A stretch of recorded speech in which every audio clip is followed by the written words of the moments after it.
everyone, it's Michelle, and I am here to do the 2017 Take 2, Day 2, Part 2 redo of the Q&A video. That was so good. And so for those of you guys who participated live, I am so sorry. I don't know how that video was lost, or it only posted live. It didn't post to the group.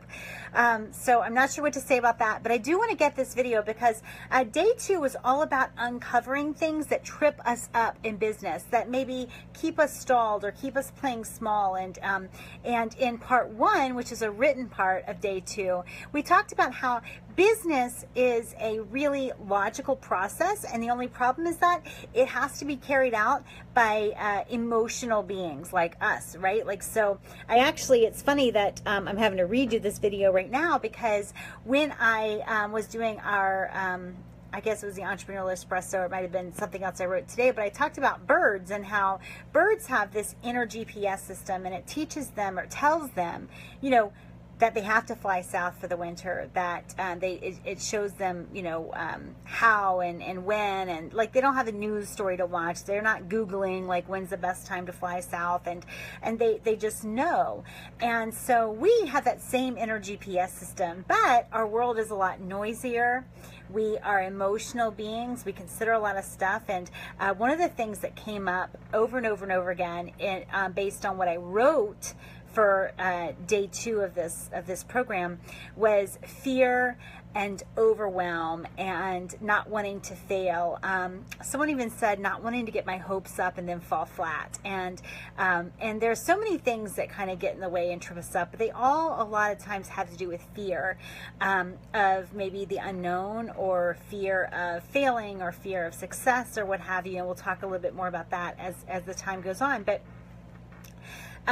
the purpose of this video was to really give you some tools that you can use to uncover whatever block, or to get rid of any blocks that you uncovered, you know, when you did Day 2's sort of homework. And so that's what we really want to do. I want to make sure that we are wrapping up July of 2017, having all of the tools and knowing exactly how to clear whatever hurdles might come our way.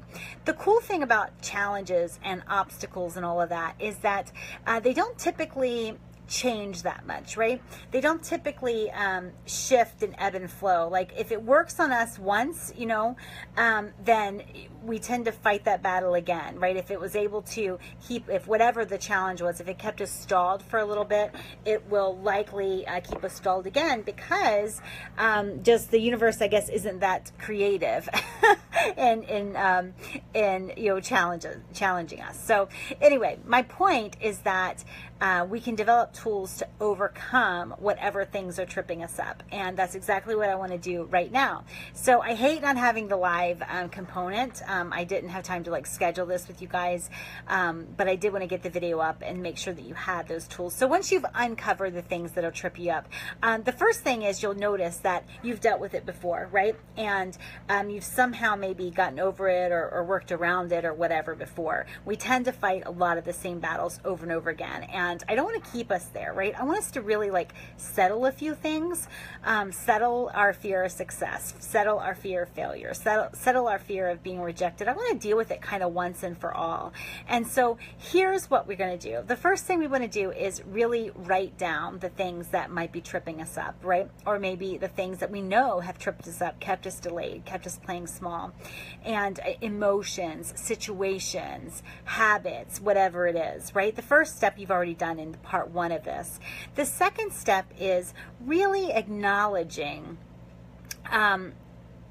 what, you know, really acknowledging your thoughts about each of the things that are tripping you up.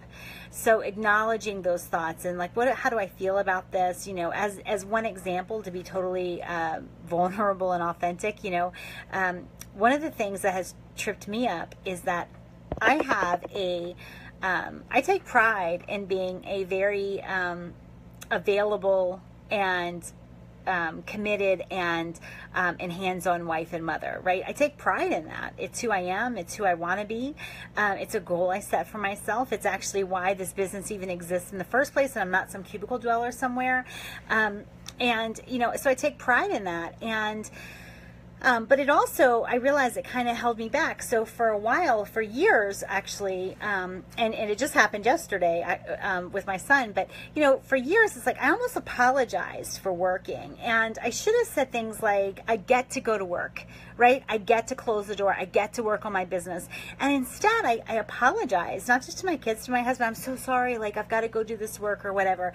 And that mindset tripped me up. And in fact, yesterday when I was with my son, I'm going to see, I don't have a charger, but I'm going to, so I was sitting in the car and the windows were down and I couldn't hear anything anyway, but I was responding to a client on my cell phone.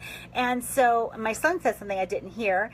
And then next thing I hear him say is, oh, I guess she's working again, as if it was a charge against me, right? But anyway, that mindset worked against me. It tripped me up, right? And so I want you to notice whatever you wrote down about what trips you up. I want you to notice your feelings about it, because the truth is, even though it was tripping me up, I felt good about it, right? That's why I didn't let it go. I felt good about the fact that my family knew they were top priority, right? And they are. But anyway, so it's just important to know your feelings about the things that are tripping you up, just because that awareness will help guide you for this next step, okay? So the third step and the final step is I want you to say, okay, here's what's tripping up. Here's how I feel about it. And then lastly, I need you to answer this question. What would you have to believe about this little situation tripping you up in order to not deal with it anymore, right? What would you have to believe about this specific thing tripping you up in order for it not to trip you up anymore? And that's something that all of us can do. Once you get that journaling done, all of a sudden that block, that trip, that obstacle starts to lose its power over you, because when we change the way we think about that obstacle, then we change the way we interact with it, and then we change everything. So this is the video you guys have been looking for. I'm so sorry you didn't get it live. I don't know what to say about that. It just didn't upload to the site. We did on Be Live, and it was great and powerful, but we'll have more of those interactive live streams, and look forward to talking with you guys again soon. Tomorrow is day 5, and we will be back here live at 10 a.m. Talk to you soon. Bye.